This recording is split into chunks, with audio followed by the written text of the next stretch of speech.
So you mentioned when you were playing in your earlier days, you used to work it back very inside. I would assume you were referring to the hands and club.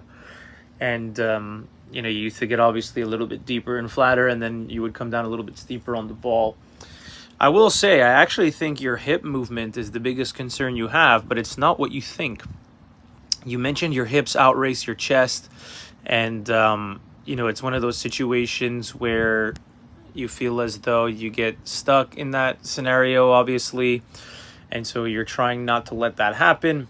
But to me, trying to come back to impact more square with your body is really not the best option for you.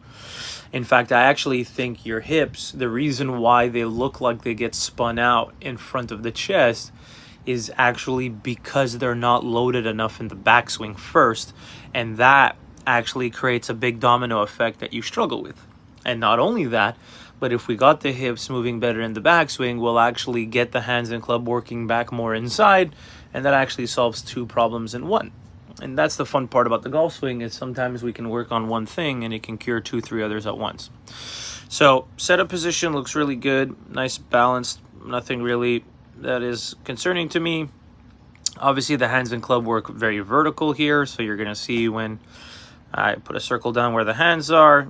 The hands maybe work slightly inside, but for the most part, it's a very vertical travel to the hands. And then by the time we get to the top of the backswing, it is a very, very vertical travel that the hands and club did. So club face angle is not a concern. Shaft alignment is not a concern. None of that really worries me. What worries me, really plain and simple, is the fact that you are not really loading into these hips. In fact, if you look at where your pocket finished versus where your pocket started, it is a very minimal travel of the hip turn. You have maybe 15, maybe 20 degrees of hip turn, but overall, it's a very limited movement pattern. And so the concern that I have is the fact that if you're not going to load your hips very well in the backswing, and they're only going to be, let's say, 20 degrees loaded this way, as soon as you try rotating them on the way down, of course, if they rotate 45, 50 degrees, let's say, they're going to look spun out relative to the chest, but it's because they weren't really loaded back to begin with, right? So it's not that the hips are spun out, it's that the starting point before they rotate on the way down wasn't far enough back. So of course, they're going to outrace the chest. And that to me is the biggest concern.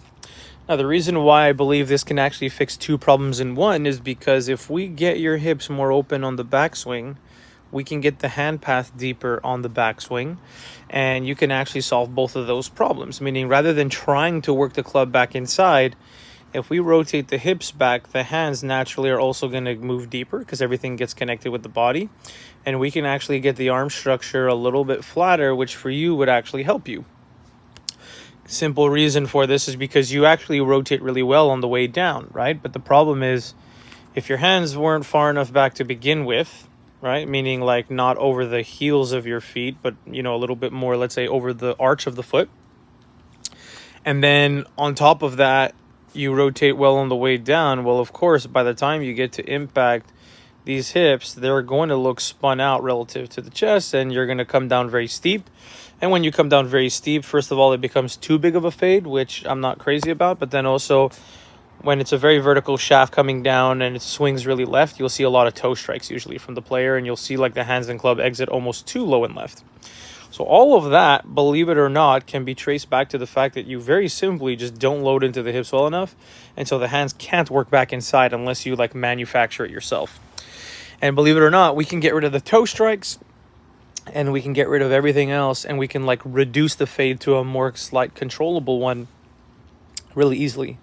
And again, I don't believe that trying to limit how open your hips get at impact and trying to get back to square is the best option, because as soon as you try to slow the body down at impact, whether it's the hips or the chest, your hands are naturally going to start to take over, and it can lead to a lot of double crosses and flips. So rather than us trying to reduce movement on the way down, I would rather increase movement on the backswing, but particularly with the hips, to get the hands a little bit deeper.